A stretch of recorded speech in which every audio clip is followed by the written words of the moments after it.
welcome to the Waking Up from Work podcast. My name's Dave Swillum. Let's get ready to hustle.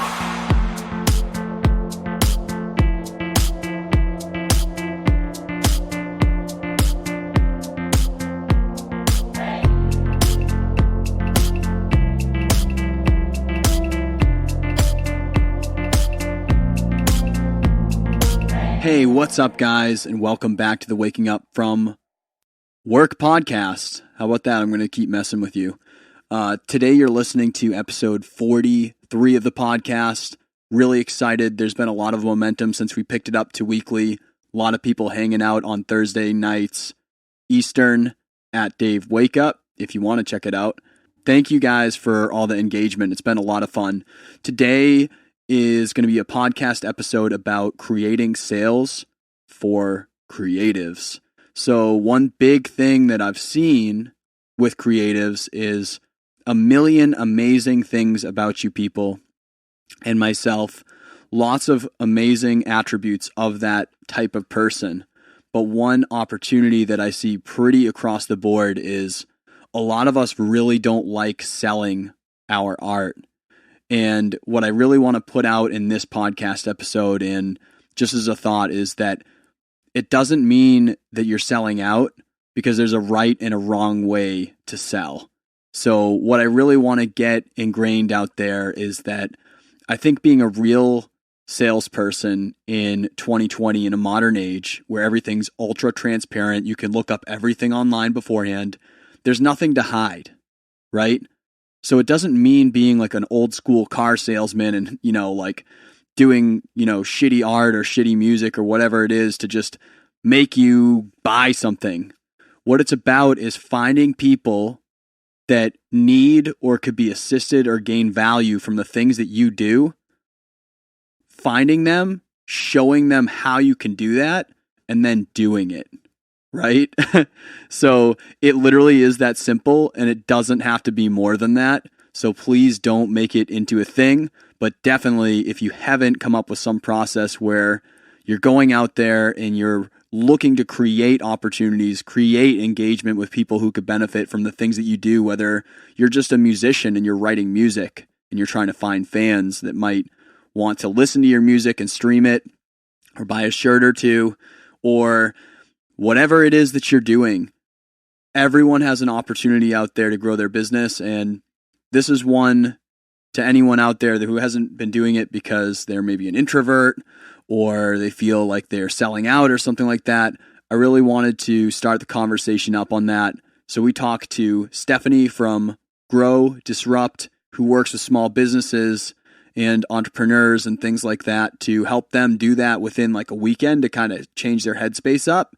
So we have a longer than normal episode. Ryan unfortunately couldn't make it out tonight because work messed with his schedule a little bit. So just me and Stephanie hanging out, but the conversation was killer and I felt really good energy with her. So excited to have you guys here. And yeah, let's do it. Hey, and welcome back to episode 43 today of the Waking Up from Work podcast, where we get to work, making work a passion. There's my corny line. I'm not going to drop it for anyone that asks me, but that's my line. And for those of you who are just tuning in or haven't seen it before, we are about creative entrepreneurs, creatives looking to take what they do and what they want to do and creating a full-time living out of it. So whether you're a musician, you're an artist, you're just a straight up entrepreneur, because I firmly believe that there's so much creativity in that process that's that piece of the brain. We're here to help you do that and talk through, me and Ryan, who isn't here tonight because he's stuck at work, the journey. So tonight I have on Stephanie from Grow Disrupt coming at us from San Antonio, Texas. So there's a little time zone juggling that we did. And she is, in a nutshell, or Grow Disrupt in a nutshell, is an event company, but not an event company like I'm going to go plan your event, which actually we're talking with someone who does that next week, which is funny. But what they do is they throw events and coach specifically towards helping small businesses either start up, move forward, or scale from where they're at, just helping them in every facet that they need in that way. And I brought her on today. She actually reached out to me, and we started jiving really, really hard on content when we were emailing back and forth. And I was like, yeah, absolutely. Like, I'm feeling it. And then I told her that she should have a drink for the show. And no one ever takes me up on that quite as much unless I'm like legit doing the brewery ones where I've been in a brewery before. And she showed up with bourbon, which is straight to my heart. So I had to join her too. So we're both having a bourbon right now. So cheers, Stephanie. Thanks for being here tonight. Cheers. Thank you. Thank you for having me. So do you want to, for people that don't know your company, which we have a lot of listeners around the country and even the world, and that's awesome. But we're super heavy in New England, obviously, because that's where we're stationed at here. So for anyone that hasn't heard of the company, do you want to kind of explain like what is Grow Disrupt, background, like anything that you want to do to tell people like what's up and who you are, Stephanie? Yeah. Started the company in 2014. We have gone through multiple shifts and changes. Long story for how we got started. One of the things that always blows people away when I talk is how I started the company in May 2014. And in August, I had made more money part-time than I had full-time. And I walked away from my job. Oh my God. Huge growth. Yeah, it was, I mean, everyone always goes, oh my gosh, like for real. I'm like, yeah, I was super driven. The company that I was working for had screwed me over multiple times. And so I was done. I was like out of there. I checked out. I took off. And I built the business. And when I started the business, it was just a sales training business. And the more I did it, we built it up. I was the largest sales training practice in Central Texas. And I realized that sales training wasn't what I loved. So I had to go through this really awkward change of everyone's still calling me a sales trainer. Oh, Stephanie's the best sales trainer. Oh, Stephanie's such a great sales trainer. Yeah. And doing this transition into working with small businesses. And I tried doing coaching and I realized I didn't want to be a business coach. And so I shifted from being a business coach into doing events and designing events because I realized you could make a bigger impact. And so that's what we do now is we really go into intimate levels that people don't even realize you have to plan at an event. But when you do plan those things out, I mean, minor details that people think is crazy, and all based on like a psychology level of how do we get people to where they can come into the room, they can engage with our speakers, learn, implement what they just picked up. Because we all go to events, we learn stuff, we don't do anything with it. We didn't want that to happen. So Right. we turned putting events into a science, and designed the event that you can go to, attend, and now, can absolutely, truly like transform your business in a 2-day event. And it's really, really feels amazing to be there. It's like no one realizes the details. Like say someone's setting up a hotel, right? Right. There are actually different scents for each different hotel that you go into, and they work with scent designers to create the scent for the vibe that they want you to feel right away. Yep. And they're literally picking the different substances that's going to like frame out to fit that feel. And it's like, no one thinks about that when you walk into a hotel. It just smells a certain way, right? And you might not even think about the Notice smell. it. You just walk in and like you just feel a certain way because they did that. Right. But it's those minute details that someone's thinking about that makes something truly impactful and more of an experience and something that you're feeling and organically just experiencing instead of fixating on the small things. So like I truly appreciate that. Definitely makes sense to me why if you're going to try to do something in 2 days where it truly is going to have an impact, then you really have to get down to the nitty gritty. Yeah, Right? you do. Yeah. And you're right. And it makes, I mean, it amazes me down to like, and people did notice this one, but like I'll change clothes throughout the day because it makes the whole event feel fresher. And when people feel fresher, they'll actually like remember better what they're learning. Right. That's so and like cool.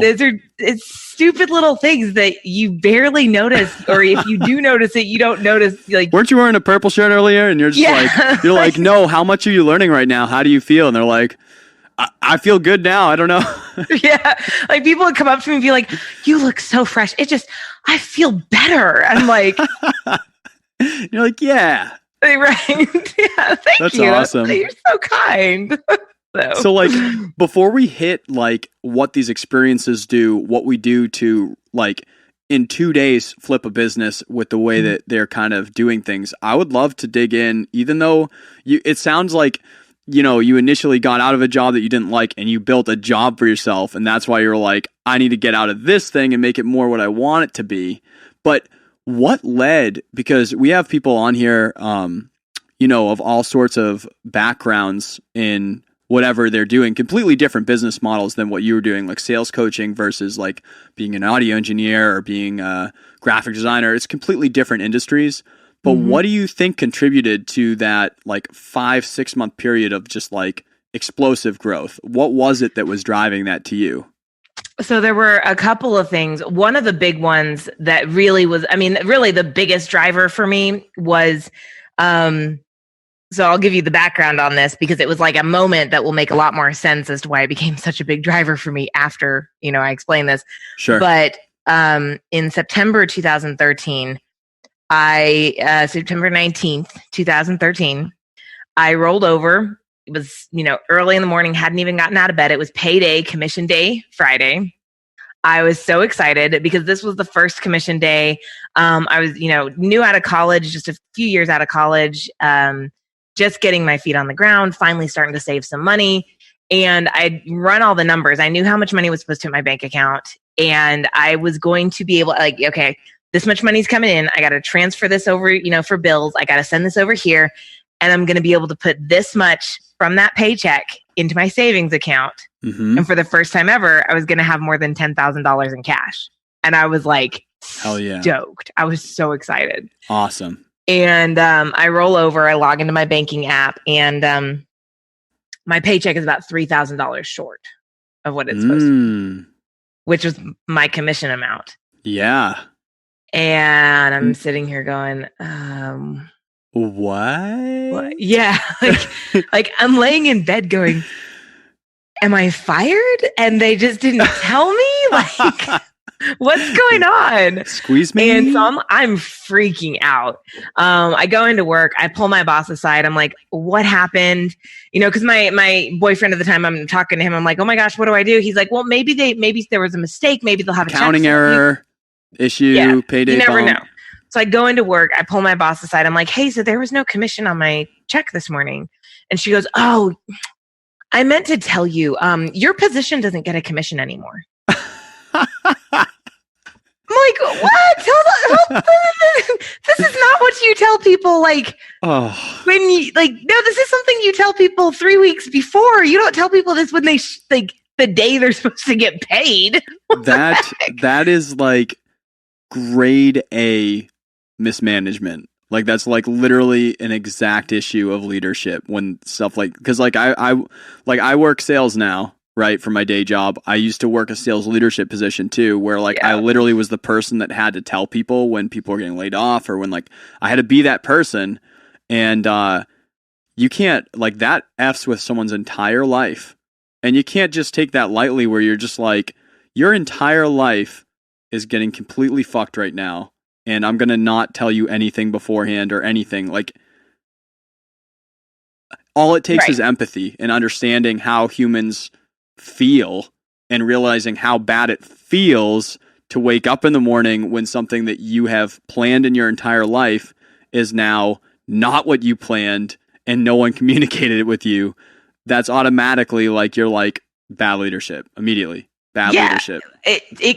Well, and that's the stuff, like, people just start checking out at that point. Like, I joke I'm now. all set then. Okay. Yeah, I'm like, so whenever I work with someone, I'm always like, do not screw with your sales reps' commission checks. Because if you do, 6 years later, they will be standing on a stage talking about you. And like, everyone's like, yeah. Or podcasting so about then, like, you. this starts this 8-month process of them just screwing with me. Like, Oh, well, you're going to get a commission check next month. Oh, nope, sorry. But you're going to get one next month. Oh, nope, sorry. But next month. No. But next, like 8 months of this. And in March, they finally rolled out a commission plan to all of us. And we were all really excited. We were finally going to get commission because it was my entire department was getting screwed with. Like I was their manager, and my entire department was getting screwed with. And so finally in March, they're like, okay, everyone's going to finally get a commission check again. And then of course, payday Friday rolls around and they're like, oh, well, we didn't get approved all the way, but it's good next month. I'm going to need you to come in on a Saturday. Right. Oh. So we're like, so then in April, what happened, they made a mistake. Someone processed a refund in my territory. Someone actually got a commission check? Oh, yeah. Everyone on my team got a commission check except me. Oh, wait, was everyone actually supposed to? I was making a joke. I was no, like, the everyone was actually pay people? supposed to get a commission check, but they had made some sort of mistake in my territory. And so I was literally the only person on the team who didn't get a commission check. Oh. And I'm sitting there in my boss's office and I'm crying and I'm so upset. And I'm just like, dude, 9 months. This is ridiculous. And I looked at him and I said, I will be gone by October. And he laughed. Oh, okay. And that moment, I was like, oh, fuck you. Okay. Yeah. No, this is legit happening, dude. I was so angry. And so I flew out to California in April. I got training on how to start a sales training business. And I flew back and I was on fire. I was going out to the car. I would walk 2.5 blocks in the heat at lunch every single day in San Antonio, Texas. We're talking 95 degrees and humidity. Walking 2.5 blocks in heels out to my car, making cold calls, calling my butt off until I started getting bookings. Wow. I worked my butt off. I was so fired up. I was so mad that they could screw with me for so long. I was so mad that he laughed. Yep. And I made that to me, I'm a person of my word. So when I say I'm going to do something, I do it. So when I said I'll be gone by October, I was going to be gone. I was going to quit whether or not the business was ready to take care of me. Yeah. So it was this huge, I have to get the business rolling because I wasn't married at the time. I wasn't going to call my parents and ask them for money. It had to work. There was no ifs, ands, or buts. I was working, 50 hours a week at my job. I was working 35 hours a week on my business. I was working 15 hours a week running a dojo. I was working my butt off, and it paid. Obviously, it paid out really well, but it was an intense 5 months, and I don't think I could have done it if it wasn't for my business coach, who was giving me a lot of really solid advice on what to do, how to run things, how not to do things. My boyfriend at the time was super supportive. So I talk a lot about friend power and how the friends you choose, you got to choose friends carefully. And 100%. That is just huge to me. Huge. We definitely preach that on the show too. Yeah. Yeah. Cause you're not going to do it without them. You're just not. You're the sum of the 5 people that you spend the most of your time with. Right. Yep. Seriously, unreal principle. And it's and it's all we've talked about it. So I'm not going to dive hard into it, but it's literally just like you were talking about the details, psychological details to make a experience. I firmly believe those 5 people are that way too, where you might be well, I am so, I've got such a mindset that I ignore them, but it's regardless of if you ignore them, if you're around people that are doing the things that are negative things for you, you don't want to do those things, even if you're able to ignore them, it makes it take more energy for you to do life because you're actively doing things in your head without you knowing it to ignore those things so that you don't fall subject to what they're doing. Whatever it is, whatever vice it is or whatever thing, even if they're just chilling and that you have to work your ass off that 5 months, it's just harder to be around the 5 people that are chilling and hanging and doing whatever, if you can't do that at that time, it is just harder to be around them, even if they're not negatively affecting you straight up. It's just a fact. Like it just is. So I definitely believe that. Well, and so because the thing is, you only get so much energy, right? Per day, per month, per week. You only get so much energy. You have to choose where to invest it. And if you have, like, this is one of the things, I've hired a coach to work with some of the mental barriers I've got, because we all have stuff to work on in personal growth. Yep. And someone was like, Steph, you're doing really well. You're obviously succeeding quite a bit. Why do you need to hire another coach? And I said, because avoiding opening those doors in my head is costing me energy every single day. Avoiding hanging out with those friends is costing you energy. And when you're in that mode of, I have 5 months to build this business, to replace my income, to walk away and make a real change in my life, you are like, I went to my boyfriend at the time and I said, hey, heads up, I'm starting a business.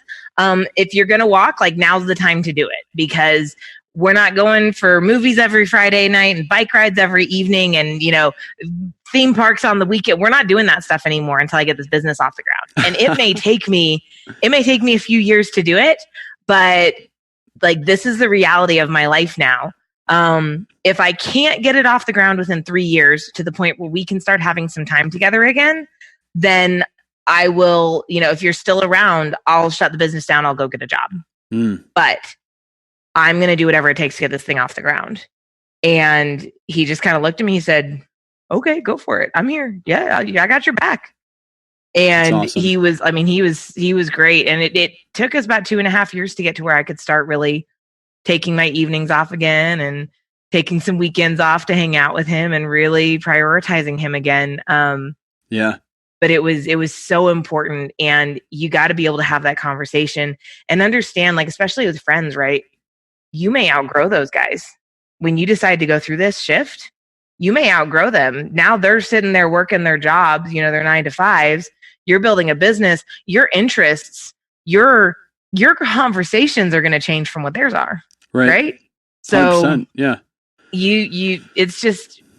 It's not, you got to be so careful about it. You really do, because it will make or break you. Yeah, that's really good. Yeah, I mean, we've gone through the same thing, Meg and I, and it's been really interesting the past year because, I didn't really know that she wanted to go after some stuff, and we kind of found that out together, and now it's like we're both pursuing things, and I kind of have this like timeline in my head of, we know, we've been married for a little bit. We know when we want to have kids in life. And I just have it in my head. I was like, I need whatever it is that I'm doing to succeed enough that I am stable by that time that I'm having kids, because at that point you can definitely still do it. I want to be available and just onto that next portion of my life. And I want to be through that grind period before that time, so that way I can just be that person at that time. And so it's like, it's definitely funny how you said that, where you're like, I have a certain amount of years that I need to be this person so that I can get to be this thing for the rest of my life. And it's like, it's not a halfway thing. It's really like, if you have any type of timeline where you want to achieve something, there's going to be a timeline of that grind. And if you're doing that grind for your life, then there's a problem, because like, you shouldn't have to do that your whole life. You should definitely have to do that at some points. And I feel like that's what separates people from doing or not doing, but you also shouldn't have to always do that, or that means that systematically there's probably an issue somewhere at that point, just like you noticed, you're like, like, this is starting to succeed, but like, I don't love it. So it feels like a grind to me, even if it isn't. So I got to pivot to this thing. And now, like, you might be at a space where you're like, all right, now it's doing what it needs to do as a business for me. It's also making me as a person feel whole to be what it's supposed to be for now this segment of my life. This next section. Yeah. Yeah. Because I mean, the grind will wear you out. You can't do the grind all the time. You can't just grind only. Yeah. You can't only grind. I go through phases where I listen to Grant Cardone, and it's like, when I'm in the grind phase is when I'm like listening to him, because he makes me feel like, hey, I can do this. I Yeah, then I can't do it for long term, because he's always grinding. And I'm like, dude, I don't think that's healthy. No, like it's not. we had this one guy speak at our event a couple weeks ago, Garrett Gunderson, and he's like, look, being wealthy, he's like, I know people who are rich, really, really effing rich, and they're not wealthy because they are so scared to lose every penny they've made. Yep.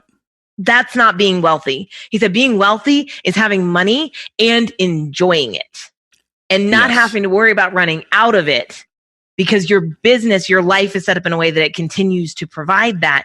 And that's the key, is you can grind to get to that point, but sooner or later, you have to really allow yourself that space to enjoy it and to be a different person, because you put everything on hold for too long. Sooner or later, your body's going to put everything on hold.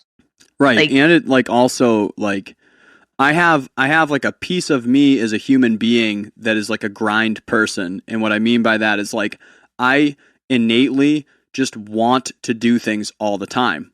Yeah. But that doesn't mean that I should do only work for all those things all the time. And that's what I've learned about myself is like, if I have those days off, I'm still not like straight up Sabbathing and like hanging out at home and Netflixing. Like I'm going to go out, but maybe I'm going to go out and kayak or hike or go for, long runs, or like I'm going to go shooting or like go do things that are not the thing that I'm grinding on. And what I notice is like whenever I'm out of whack, when I go into like, all right, now I'm 7 days a week, I'm doing like X amount of hours, and like I go into like full grind mode for like project deadlines or whatever puts me in that way.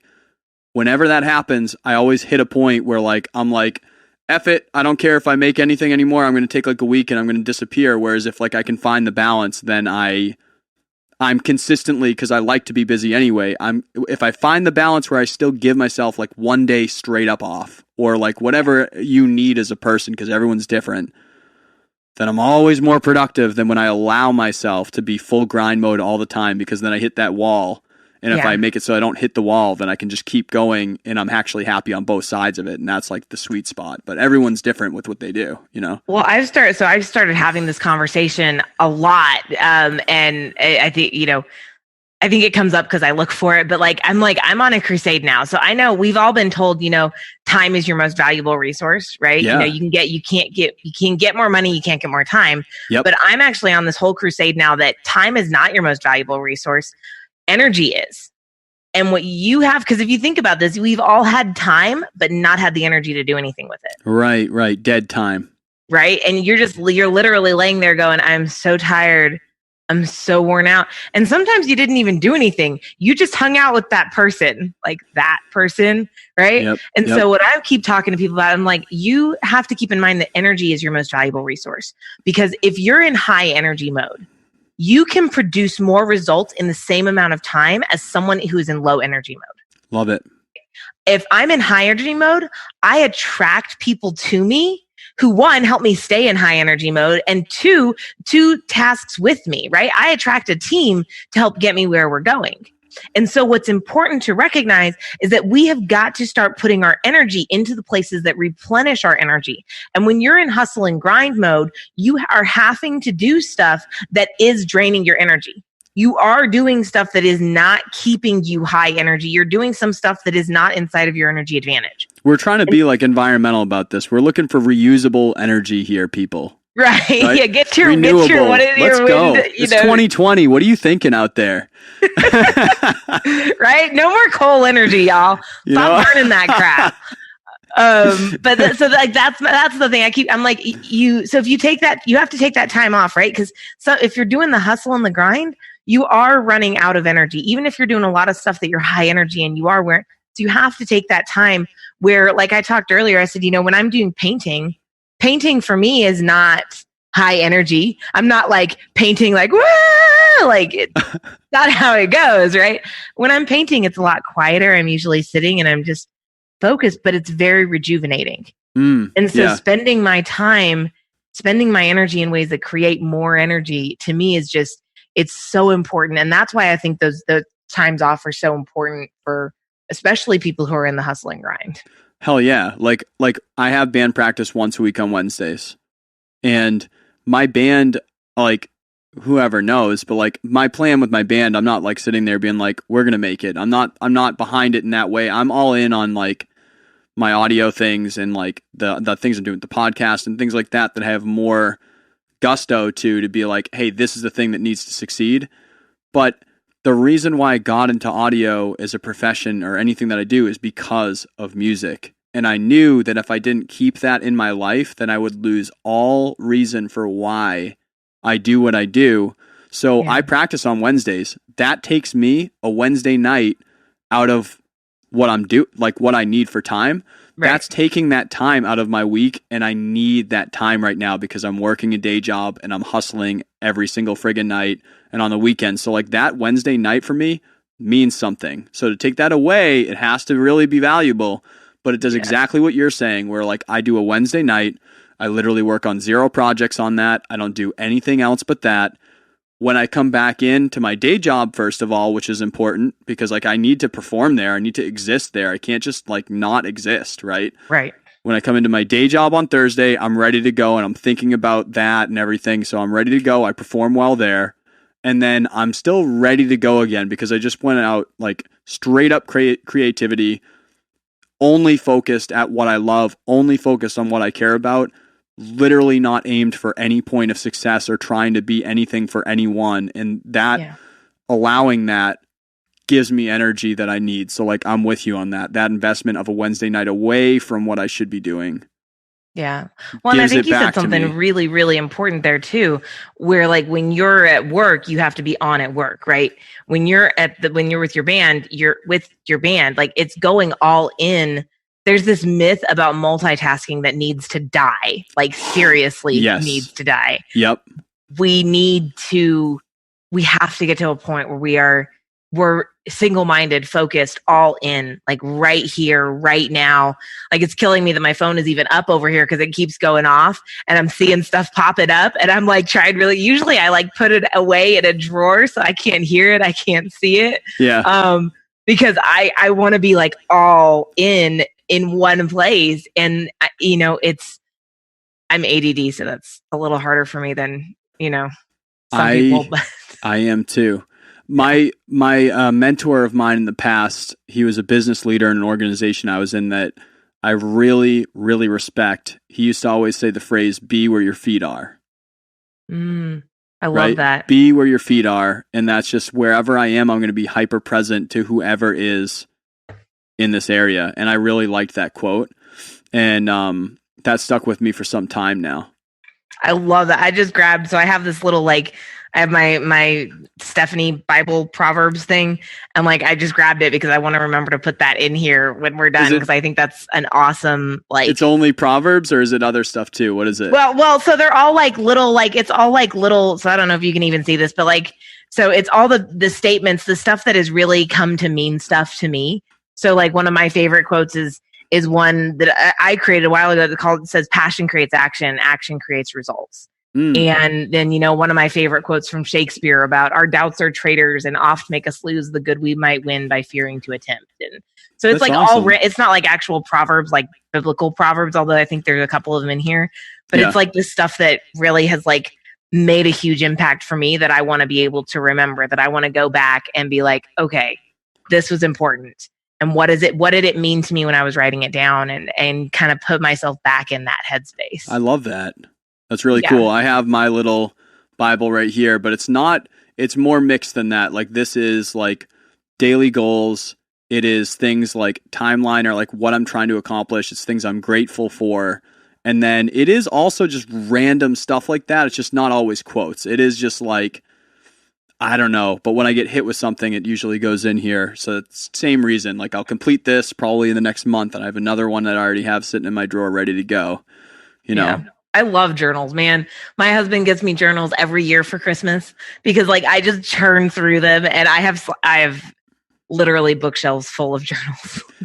You have bookshelves full of journals. He's got bookshelves full of bourbon. What a solid household. That's a place that I want to be. Bourbon and a book. I'm good for an afternoon on a Sunday. you know? Yeah. Yeah. I mean, I'm not gonna lie. I love our house. So my husband's he's in Wisconsin for the week for work. And he was laughing when he left because I work from home because my team is spread all across the US. Sure. We only really come together for events. So like, why have an office? And when I left, he was like, okay, here's the rule. You have to leave the house. I was At some point. What? He was like, no, you have to leave the house this week, Steph. I was like, okay. So my dad works from home. And I remember the day when I truly understood like what working from home could be, when I walked in from school and I saw him full suit, tie, everything, full suit. He legit had a background that he set up behind him. Like this, it looks like a movie scene. It was legit underwear. And I'm just like, and he's like on a huge Zoom or Skype meeting with like top execs all around the world. And I'm just sitting there side view from him. And I'm just like, it took me probably like 15 minutes of just being like, that's happening. Okay. That's the world that we can live in right now. And just so you know, I do have pants on. I'm not following in his steps. I have some khaki pants on, but it's just, like, I saw that. I was like, okay, working from home can be a weird thing. You know, it can be. You have the potential now. But it could be like, there are times when I'm running a call and I'm curled up on the couch under a blanket, like with my cup of tea. And like, I'm like, I'm going to have a really hard time. We've actually been talking, and more of my team, as our events are getting bigger and more frequent, more of my team is moving to San Antonio with me. And that's awesome. I'm like, crap, I got to get an office this year. Damn it. Oh, I remember when I had my house, right? I remember I was on a conference call, and there was like, I think we were being bitched out for something. Like it was like a big, huge sales call, like across like tons and tons of places around the New England. And I was in my pool, and I put it on speakerphone because I think it was supposed to be my day off. Like that was just part of it. And I was swimming around the pool listening. And then, so like, I was way on the other side of the pool with a beer. And then they're like, David, what'd you think about that? David? And I'm like, oh shit. I'm like swimming as fast as I can. It's on mute. I'm like swimming as fast as I can back to the mic to like unmute it. Yeah. And I spit it out. Like I had my numbers in my head good enough that I hit it right away. And they're like, oh, all right, cool. Yeah. All right, let's move on. I was like, oh, thank God. But you're like, this is what happens, man. This is the new world where you can work that way, and it's kind of funny. You can, and you know what? The thing is, like, as long as you're not letting it distract you from the call, you're involved, you're engaged. Like, yeah. To me, it doesn't have to be like now I've been on calls where you could tell the other person was like totally, like, I was on a call once and the guy was grilling and smoking and drinking and chatting with his buddies. Yeah. And I was like, and I called him out for that. I was like, dude, not at all appropriate. Like if you want to be grilling and drinking and smoking, that's cool. But yeah, like, I don't want you to be going, hold on a sec. Hey y'all, like, come on. Yeah. Yeah. You gotta fit where you're at. And if you're able to perform, then like my viewpoint on anyone that's ever worked for me has always been like, if you perform and you're ethical, I don't really give a shit how you do it. I really don't care. If you want to swim in your pool with a beer and you can still put out the numbers to me that I asked for, good. Awesome. I'm glad that your life that sounds like a awesome thing. Like that's so cool that you can do that. Who cares? But like, to your point too, like for sure, I agree with that. Well, and I mean, I'm the same way with my team. I'm like, we are results driven. So I'm like, as long as you hit your result, I don't really care how you got there, as long as you didn't do anything unethical. Like, I love that. You do what you got to. I told one lady once, I was like, I'm going to pay you X amount of dollars for this task. If you do it in 2 hours, you're going to make like 4 figures an hour. If you do it in 20 hours, you're going to, like, I don't care. You do however much time you need. Get it done, but it needs to be done to par. I think that is the way that business should be conducted, and that's how people actually get the work-life balance that they're supposed to have, because of how much time is wasted in business to accomplish the same fiscal tasks. It absolutely, that, like, when I'm in corporate America, that is the thing that just, as like a entrepreneur head living in a corporate America, that is what I see on a day to day. And you're just like, I cannot fathom why we are sitting here for 5 hours of fluff to get 3 hours of work done. And all of us are wasting our lives right now. I cannot even sit there and your mind is blown. You're like, oh my God. Well, and then like we have to conduct with business. that kind of crap, like, so when that's happening, you create this culture of it's okay to waste time, which then drives me crazy, because now you got someone who's not working at capacity because they know they're not going to get in trouble. And they, like, I know people who talk about how, I've got 10 hours of work to do, but my boss thinks it takes me 40. So I just, pretend it takes 40. And I'm like, spread it out. Yeah. I'm like, what is, like, how much are we devaluing each other by letting bullshit like that happen? Constant. And like, my thing for that would be, like, if they were ever like, oh, but if we, like, make it less strict, then like they won't do it. It's like, listen, no one said that you can't fire people for not doing their job. So if you say, get this done, and if you get it done in 2 hours, then you're good. Then guess what? People are going to get it done in 2 hours. And if they don't, then you fire them. Do you know what I mean? Like, not if it's like a not possible thing to do in that time, but it's like, if you're giving people, things that could take 40 hours or could take 8, and they get it done in 8, then it doesn't matter. And it's just like, we can't think that way because we have to feel like we're productive. And that's why the businesses do that. And I understand all of it, but it's just like, I think it's, it's laziness. It's easier to manage people. Like, if I'm going to tell you have to get something done in 2 hours, or I'm going to tell you to get something done as quickly as you want to, I have to manage the quality then, right? So I have to go and check your quality, which means I have to be on top of you, which means I have to be proactive about managing you. And that's where the managers fall off. And so and this also means, right? So I have to also be proactive about managing whether or not you meet other standards. So you have to meet your job standards, but you also need to meet company standards. If you're not matching the company culture, company core value, then you got to be out of there. And so it requires more work from the managers. And so I think what happens is you end up with all these either lazy managers or managers who don't know to do it. Because when I got promoted to being a manager, like, it was like my boss walked into my office and said, hey, do you want to manage the retention team? Because like, our retention numbers suck and yours are good, and we think you could turn it around.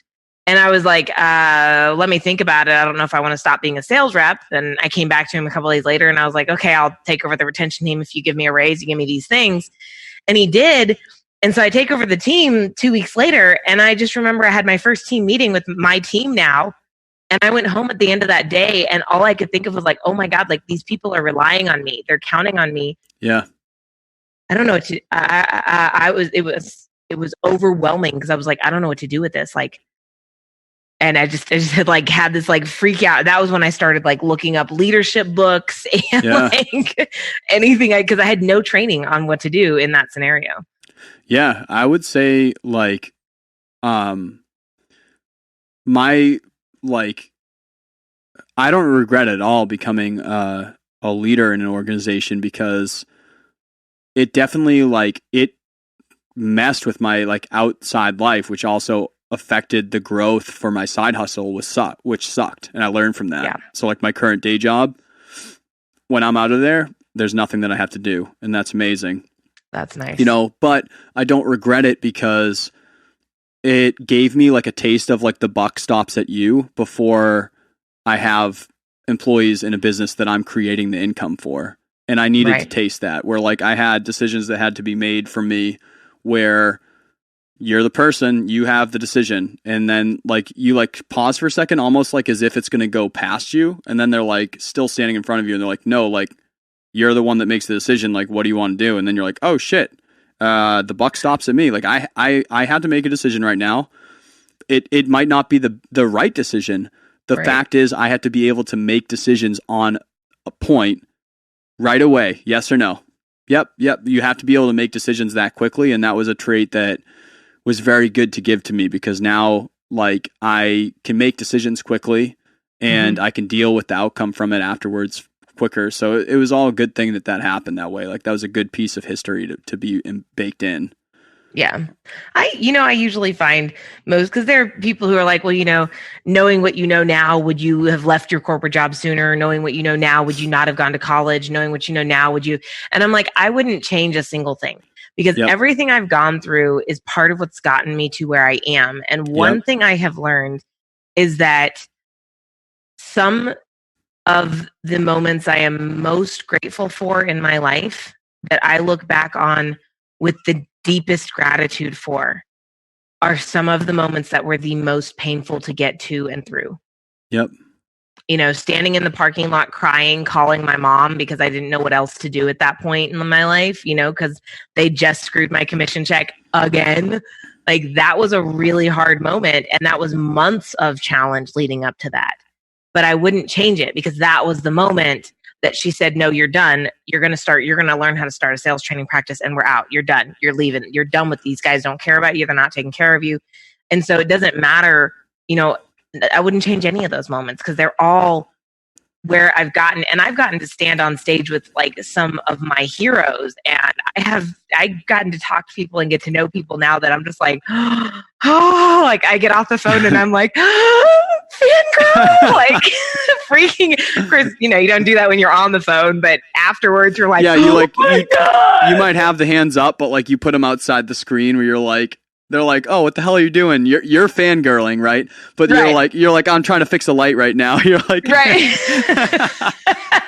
Exactly. I'm doing that, but like, you don't need to know what I'm doing. Oh, it's hot outside. Right. Yeah. Why are you still doing it if the AC's on? Yeah. Right. But like, I live this incredible life now. There's so many times when I look around and I'm like, this is my job. Like, this is work. This is awesome. Hell yeah. How does this work? And so, and I'm like, let's not make this all roses. There are some moments that I'm like, like dying too. So, why is this work? Why is this work? Yeah. Right. Why do I have to deal with this? All this stuff. Earlier today, I was messing with some technology stuff, which usually rule of thumb is, but we've decided Steph is not great with technology. Don't let her touch it. But okay. Fair. I was trying to mess with something earlier and it was taking forever. And I was just like, oh my God, this is so frustrating. And, none of my team members were here to save me from it. So I had to muddle through it on my own. So we have both moments, but that's, what does your mentor say? Be where your feet are. Yeah. Be where your feet are. Right. Just stay inside that moment and love that moment, live that moment, and really embrace it. And it makes such a huge difference. So I want to vibe on, like, we have been like, honestly, just like so connected on stuff that we've been straight up chatting. And I feel like there was something that I wanted to talk about that I wanted to share with the audience that I haven't even like gotten into yet. And we've already 50 minutes in, like, we're just like on it. So it's been cool. I want to talk because like, I really feel like you have such a good standpoint from what Growth Disrupt is all about, where like personally, like I have an MBA. I've worked in a lot of small businesses. I've worked sales. I've been like number one in sales and things. Like, I feel like I have a good grasp on business in general. And then I am a creative. So constantly I'm trying to find the, bridge the gap, hit the delta between creatives that really don't like business. Like, it's not like, right. and I get it. Like, there's a lot of business that I just like now because I've been wrapped up in it, that there's a lot of stuff that I like about it. And there's a creative portion that I find in it that I enjoy separate almost. Right. But my goal with this podcast is helping that creative community. And there's a lot of people that are absolutely insane at what they do, but they just don't want to do the business, or they don't even want to find a way to delegate the business enough where I find that they get past a point of hobby income, or they're able to manage things enough, either whether it's time or finance or like discipline or like anything, to make it so that maybe they're monetizing well, but like they're not making it so that they're in the full time for some reason. And right. So I try to see what discussions will help them. And one thing that was really appealing from you with your sales background, and in your explosive growth from just starting out on that, what would you recommend, like when you're talking to business, like you talk to a lot of small businesses and these events are really structured at like flipping a small business mindset for whatever, maybe if they don't have that mindset yet, what are some things that you would recommend to someone where maybe they're getting income right now from their band, they're getting it from making shirts, they're getting it from whatever they're doing. What is like a basic principle for them that you think could be like, this will help you get growth in it to work towards making that your full-time living? So if I had to choose just one thing to give that is versatile and really was one of the biggest things to just completely rewrite my life, it's this concept of the baseline strategy. Okay. So the baseline strategy is based on the idea that whatever result you're getting in your life is a result of the effort you put out. Okay? Effort equals result.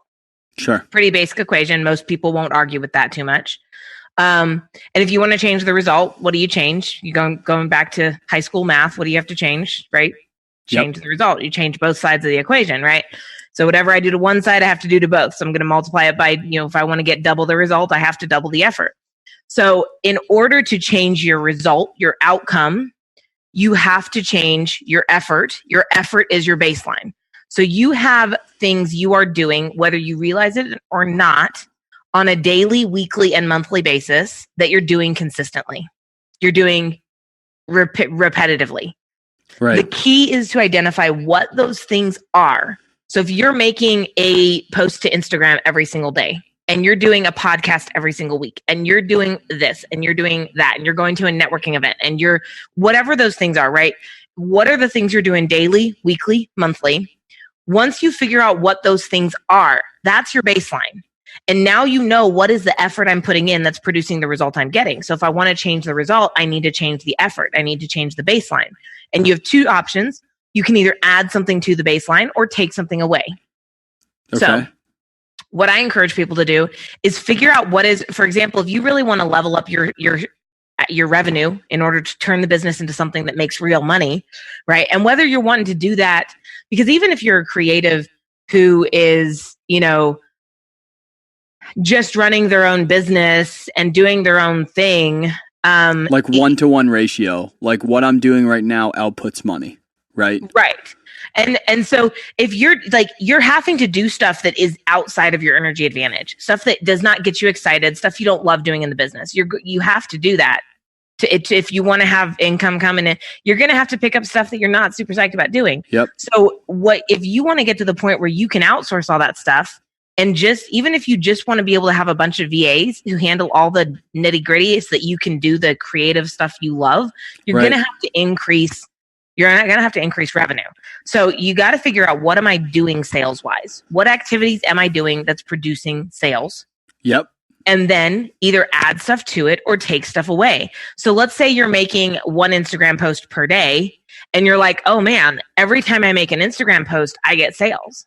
Like I consistently get 1 to 2 sales for every Instagram post I make. Like let's use the t-shirt idea, right? I put a post out there about my t-shirts. I sell a t-shirt. Okay. Well, if you're consistently doing that, then how could you increase that? Well, you could increase the number of sales by increasing the number of followers.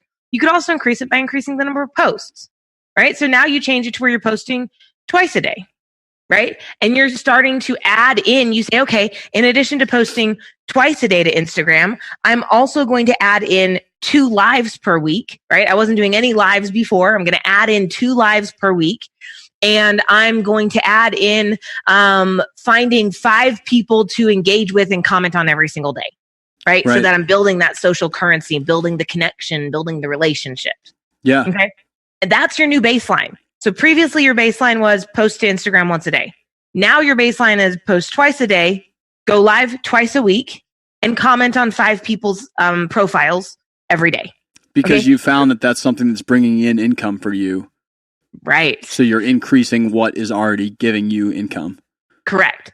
So what am I doing that is generating? And some people are going to sit here and be like, well, Steph, like nothing. I'm not doing nothing's generating sales. Like, what do I do then? How do I do that? Some people, it's just a hobby, but they're like, oh shit, maybe I could make this into a, just like you, during that day job, you're like, I want to start something. It didn't make money yet. Right. Right. So what I did was this was where having a coach, find somebody who is making money and find out what they did. Right. So I went to my coach and I said, okay, what do I need to do? And he said, you're going to make 25 cold calls at lunch every single day. You're going to send out 25 connection requests on LinkedIn every single day. We designed a content funnel that I took those connections through. And so we designed, so we had I think 8 or 12 messages that we'd pre-written. And so we had all these people and we tracked them through, and I made sure that every single day I sent out 25 LinkedIn requests.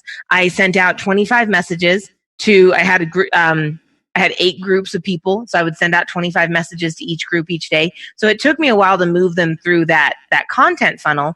But what we found was after they got 3 or 4 or 5 messages, I would get people messaging me back going, hey, this is really interesting. What do you do? What can we have? And I would actually start to have a conversation with people. So, so it was the 25 cold calls, 25 LinkedIn requests, 25 messages. There were a few other things that he was having me do: 1 networking event per week, 1 social media post per day, 1 YouTube video per week. There was a handful of things, but nice. I went to someone who had built a business and I said, what do I need to do? Yeah. And I got him to give me to do. And then once he gave me what he was doing, okay, everyone's different, right? So what worked for him, not all of it worked for me. And so there was some stuff that I cut out that I was like, yeah, this isn't doing anything. This isn't doing anything. Nope, I'm done. But you got to start somewhere. And you can think in terms of the sales process, right? So sales process is you generate a lead, you set an appointment, you convert the lead, right? Generate a lead, set an appointment, convert the lead. That's a traditional sales process. If you're selling t-shirts, it's probably going to be a little bit different. Right. But for the most part, right? If you're in, sales, you have to sell people. So what do? You need to figure out, what can I do that's going to generate more leads? How do I set appointments with people? How can I increase the activity I'm doing to set appointments? And then you start tracking how many appointments you're running so that you can tweak your scripts so you can increase your closing ratio. Right. And I think what happens with creatives is, we won't think of our product or our service in that way where we're like, oh, I don't want to be a sellout, or I don't right. I did a post about this the other day, and I was like, there's a difference between being a sellout and just being able to live the life that you want to have. There's something in between there that's not. You don't have to sell out to be doing sales. Well, and, you know what I mean? You have to be calculated. You have to be business practical and understand what is bringing in income and doing things to positively affect what you're doing to bring in income. But it doesn't mean sales in the traditional sense of oh, I have to go on this and I need to close whatever service that I can possibly put out. I need to do whatever I have to do to you don't have to. You don't right. have to do that as a creative. Say I'm a graphic designer. I'm an audio engineer, but I feel like I just talk on that so much that I'm trying to do other viewpoints. Say I'm a voice actor, because Ryan, our co-host who couldn't be here tonight, he's a voice actor. Right. He doesn't have to be I can do any voice in the world and however I close it. It's but he does, but it would make sense to reach out to people who he thinks may be interested in voice acting. Mm-hmm. Hey, this is what I do. I saw that you do X. I think that that's phenomenal because of this reason. This is why I'm reaching out to you. If you'd ever like me to, meet up and talk about what I do specifically, these are the exact voices that I do, let me know. And generate a lead. Creatives won't even do that a lot of the times. They will not reach out to people because they're like, no, people need to come to me. And, I don't want to bother them because people who haven't done sales before, and I'm definitely not talking to introverts because introverts can do sales. That is such a myth out there too. Oh yeah. Also, I want to break that right away. Anyone who's out there is like, oh, I'm an introvert, I can't do sales. Bullshit. That's not a fact. It's different. You do things differently. Everyone has their own way to do sales. But what I'm really interested in is if you're doing a creative business, you can do sales in a formula. You can do it in a process with a script. And the script means that it's something that you've said before that was successful. Right. And then you've proven to be successful more than once with when you say it this way, it seems to get your point across in a way that jives with people so they want to engage with what you're doing. And it's just saying do more and lean into what you're good at. Keep doing what you're good at and keep finding people to present it to so you can do more things that bring in income for you, doing something that you want to do that you won't get worn out at. That's it. That's all I'm trying to say. I think that is the middle ground. And I think that like creatives a lot of times shun from it because they're like, I'm a sellout. And I think that it's not true. Right. And I think it holds a lot of people that are amazing, amazing people doing amazing arts that could be helping a lot more people if they're able to generate a lot more sales because they would free up 40 hours of their life. Oh my gosh. Yeah. So there's like 3 points you touched on there that I was like chomping at the bit. So first of all, the introverts thing. Okay. We got to talk about this one. I'm an ambivert, so I can go either way. I can do the introvert thing. I can do the extrovert thing. I've never heard that, but that fits me. So I like that. All right. Right. An ambivert. I need my quiet time. I need my quiet space. I need my internal space. You want to throw me into a room full of people I don't know? It is not going well. Like, okay. Not happening. But you want to throw me into a room full of people where I know 1 or 2 people, I can work it, right? I can make this happen. But there's a book that if you're an introvert in sales, you got to look this book up. It's called The Introvert's Edge. Nice. It's by a guy by the name of Matthew Pollard, and he's an Aussie, and he's a true introvert, and he is phenomenal at sales. Like this is the guy who was within like 4 months of moving to Austin, Texas. Like from Australia, moved to Austin, Texas. Oh my God. And within 4 months was being called by the mayor the most well-known man in Austin, Texas. What?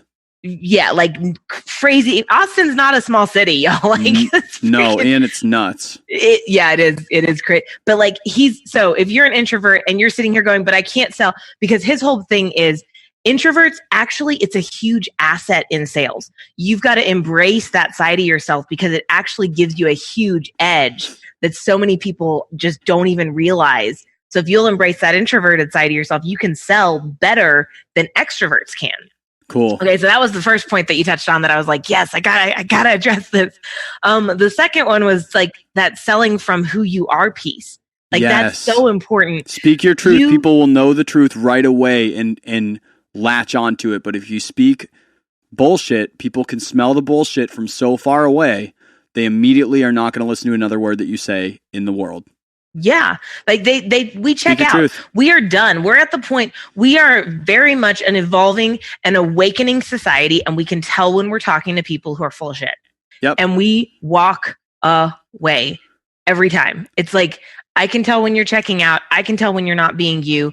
And so that kind of goes into this whole, this third one, this whole, like, if I go and do sales, I'm a sellout. So one thing to keep in mind is, first of all, there are a ridiculous number of insanely talented people out there who have never had a fair shake. I mean, seriously, right? Yeah. And there's a ridiculous number of really horribly talented people who are not like, they're like, you know, I probably shouldn't name names here, but, you know, like I just remember back when I was tutoring English and it was my whole world. Like we would all the English tutors, we would all sit around and be like, how in the ever living hell is Stephanie Meyer so freaking famous for Twilight? Like what the F? Right? It's not really great literature. It's not an awesome, but somehow she's famous, and yet all this other stuff that really not, you know, really awesome, not getting the attention. And that is where I actually talk about that happens in every art. Yes. Everything. Oh yeah, across the board. Absolutely everything. It's unreal. It is. And you get crazy. People who just made it, you didn't, you're more talented. And where I see that becoming a problem is a lot of times these creatives get this chip in their shoulder. Right. And so now they're going around angry. And so they drive away opportunities. But that's a side note. Yep. But I agree. One of the things I have found is that my business drastically increased and improved when I started embracing who I really was and just being that person and not worrying about whether or not I was going to drive people away. And so, you don't want to be a sellout. Embrace who you are and be that person in a way that other people can see it. Right. So get on Instagram because that's where people are hanging out, and be who you are on Instagram or Facebook or TikTok or wherever you need to go, and embrace what makes you legit, what makes you real, and really stand out there, because you don't have to sell out. Actually, you'll be more successful if you don't sell out. And when I say don't sell out, I don't mean don't make sales calls and don't go out there and put yourself out there. What I mean is, for a long time when I was getting the business off the ground, I had this idea in my head that public figure Stephanie had to be a different person than a brand. I'm a brand thing. And then when I get off stage, I cannot be that thing. Right. Like there had to be two distinct, and it just created all this confusion. And when I finally just said, screw this, I'm just going to be Stephanie. And you know what? Sometimes Stephanie puts her foot in her mouth and she says stuff she shouldn't say. And she's really, slightly too rambunctious, over the top. This is just who Stephanie is. And I'm just going to own it. And that's it. We're done. I'm moving on. Yeah. My business just blew up at that point. And it continues to blow up because I embrace who I am, but I do it in a way that allows me the opportunity to get public attention. I go out there as me in a way that brings people to me. So I go to events and I talk and I engage and I do social media and I engage with people in a way that is authentically, truly who I am. Yep. And doing that, holding myself to do sales is not comfortable for anybody. No one gets excited having to go make cold calls. Even when you've done it for a long time, you still have to wake up in the morning and then hit that first X amount of calls before you're like, now I don't give a shit. No one just inherently flat out doesn't give a shit about anything in the world except for Grant Cardone. But no, I'm just kidding. Well, and you know what? Not, so even those people who flat out don't actually give a shit, they're usually really crappy salespeople because they can't connect. Right. So sales is tough. Sales is emotionally, it can be exhausting. It is a lot of work. It takes a lot out of you. But if you're willing, here's the thing. And I'm sure we're probably coming up on the end here, so this is probably a good thing to end on. I always talk about this acronym that I created called EFFORT. Cool. And what I talk about is that EFFORT stands for earned freedom for overcoming real tempests. So if you write that out, you got EFFORT, earned freedom, right? And tempest is just my fancy word for storms because I needed it to say effort and not effers. So effers would be kind of cool too. Right. Probably less acceptable to put on stage. What's up, you effers? But I look at people and I'm like, here's the thing. We've all had to go through some storms, right? And we're all going to go through more. Yeah. Because that's how life is. 100%. But if you're willing to put the effort in, you can earn the freedom to have the life you want. So look at your life. What do you love about it? What do you hate about it? Yep. You have the prerogative to make changes. Make your life what you love. Embrace it. Live it, be happy, and be willing to put the effort in to make it happen. That is the point of this show, Stephanie.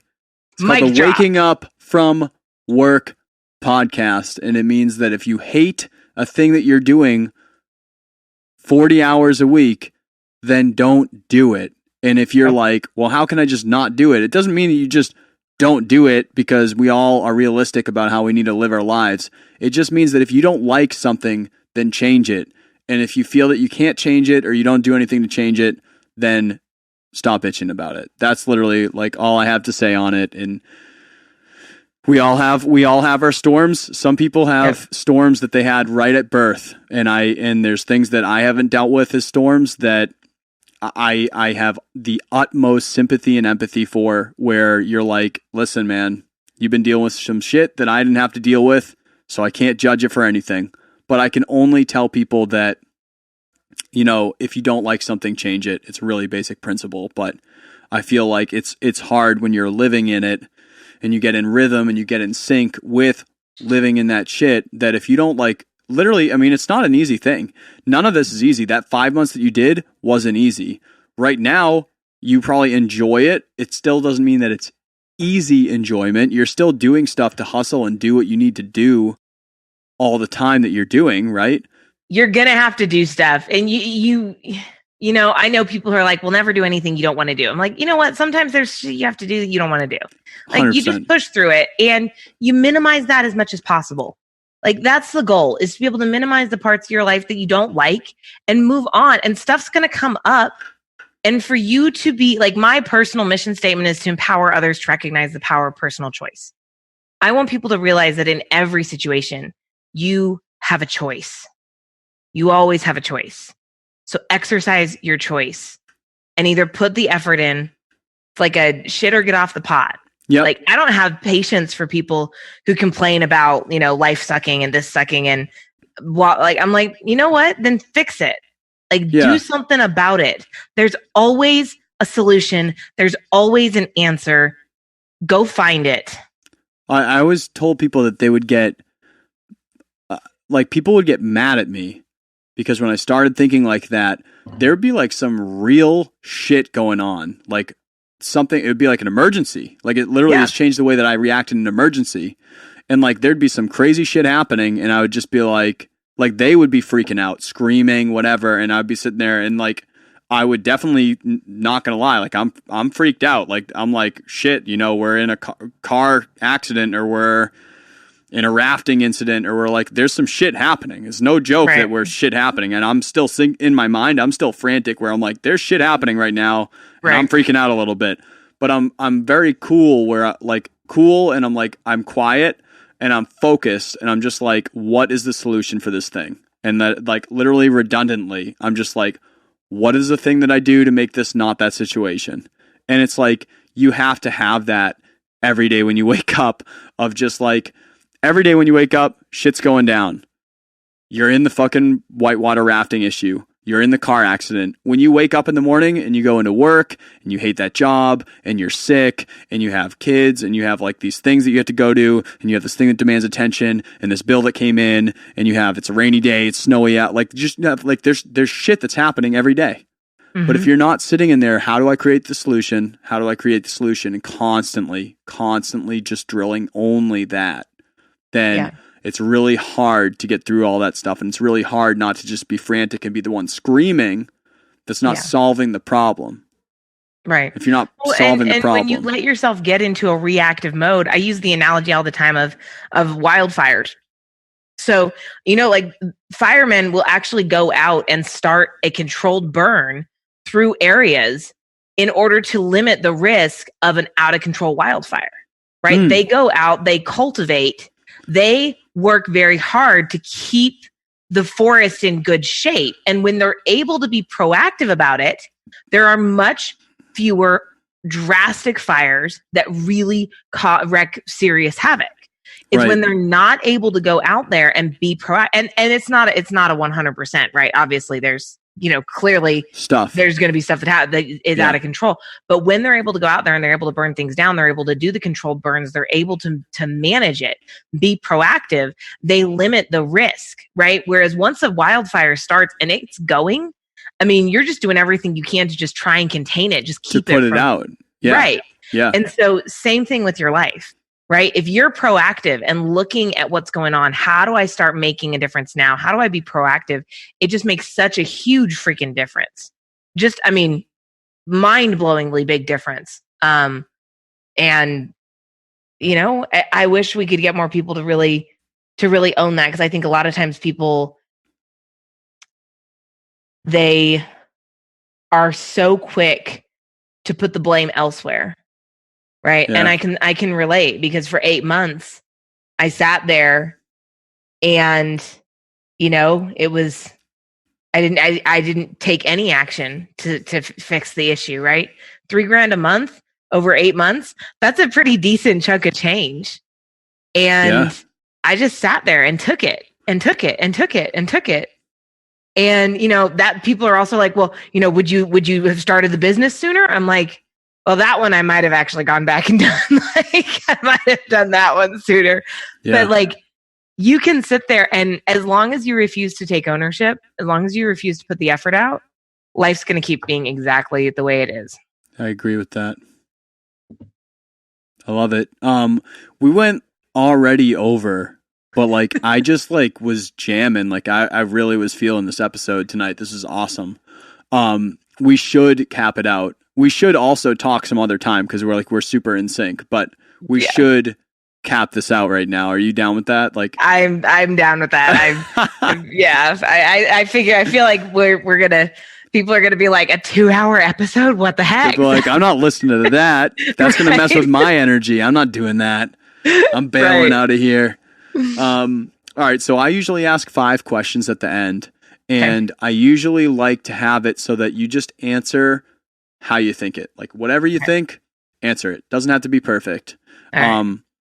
The first one trips people up because we always cover it on an episode. You probably already heard me say this even if you listen to them anyway, but I always say, what made you pursue this thing as your passion? What made it so that the thing that you do right now is the thing that you did the 5 months of grind for? Why is this the thing?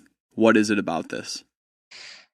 So I had a guy give me a call last year, and he said, Steph, I got to tell you something. He said, when your assistant called me to set up a time for us to chat, I didn't tell her this, but I was looking at a spreadsheet trying to figure out how I could liquidate my assets and shut the business down. Oh. He said, when we got on the phone, you asked me, what's your 10-year plan for this business? And all I could think of was, don't admit to this chick you're trying to shut this thing down. Okay. And he said, and you convinced me to buy into this program and start coaching with you. And he goes, and now I truly legitimately have a clockwork business that runs without me and generates profits without me that I get to live off of and I get to take advantage of. And I can't thank you enough for that. That's why I got into this, because I know there's people out there who hate their life and hate their business, and their business sucks, and their employees hate working for them. Yeah. Because they're so miserable that they make their employees miserable too. They just bleed it. And you spend 66% of your life at work. It shouldn't suck. That's why I did this.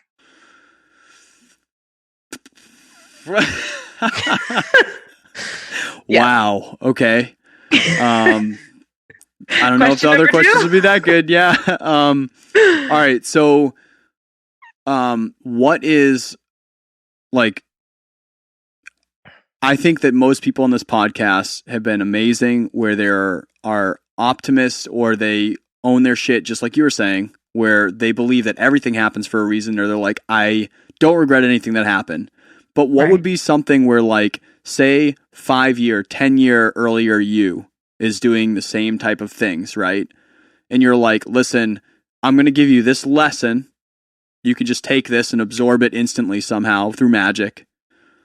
But don't do this thing. Don't do this. This sucked.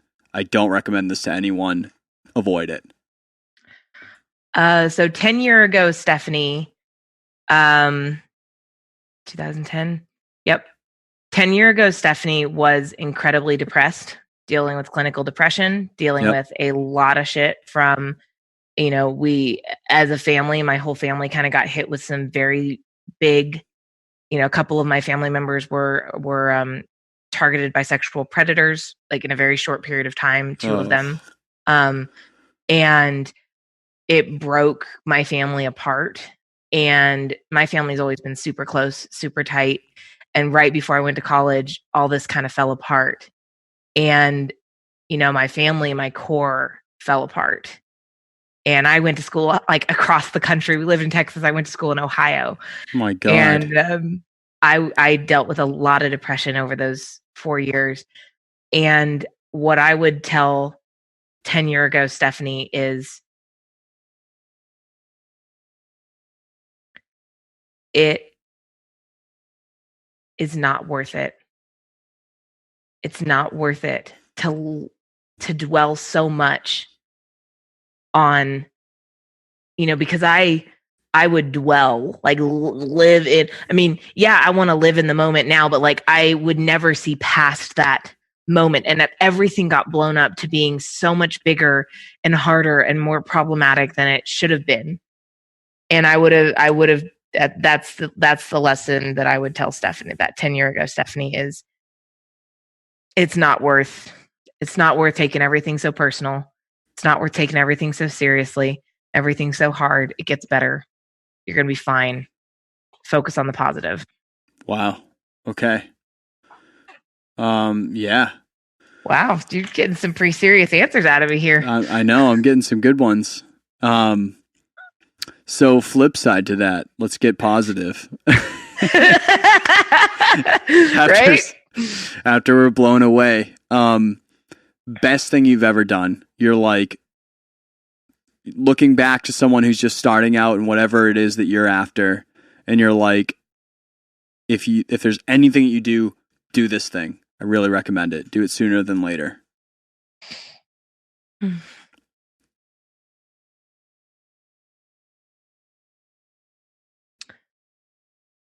Get rid of the shit that isn't serving you. You know what it is. You know what you're doing that you can be doing this holding you back. Get it out of your life. Can you repeat that? I think your mic got messed up. Oh, did it? Get rid of the things that don't serve you. Yeah, get rid of the things that don't serve you.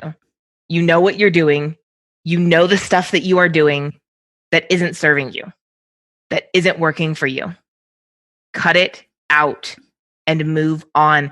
You know what they are, because those are the things that you go to do that you think you have to do, but you hate doing.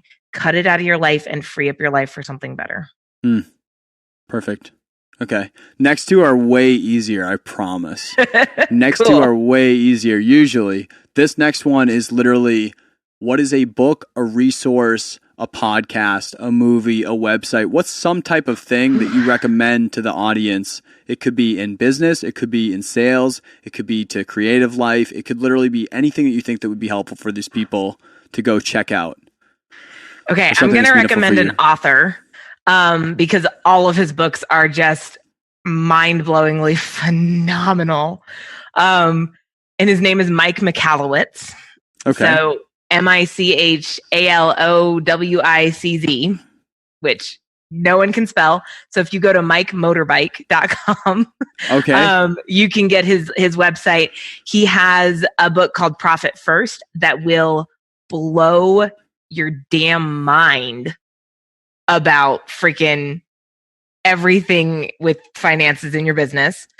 He has a book called Clockwork that is going to just knock you flat on your back. He has a book called Pumpkin Plan that is going to have you jumping so excited because it makes rapid organic growth possible. I mean, he's just like legit. We've had him speak at a couple of our events. Sick. And if you can, get the hard copy of his books and then listen to the Audible version, because he's fucking hilarious to listen to. And then you want to be reading along because you want to do all the exercises in the hard copy. So Get both of them. It's so worth it. And I always do that. I always do audiobook and hard copy. I do audiobook when I'm driving in the car because I drive so much. Yep. And that makes it so I can always really like bring in info, but I never retain it as well as I do if I take a book and then highlight shit and write things and like fold pages and things like that. I find together it's really good because I get hit with all the material right away with an audiobook. I do that first. Yes. I get hit with it.